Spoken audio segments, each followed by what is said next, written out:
You ask Tiger to solve. This deals with linear equations with one unknown. The final result is A equals 14/3. Let's solve it step by step. Group all constants on the right side of the equation. Subtract 14 from both sides. Group like terms. Simplify the arithmetic.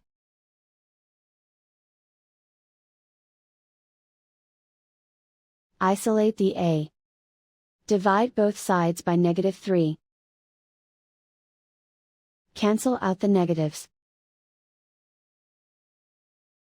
Simplify the fraction. Cancel out the negatives. And so the final result is A equals 14/3.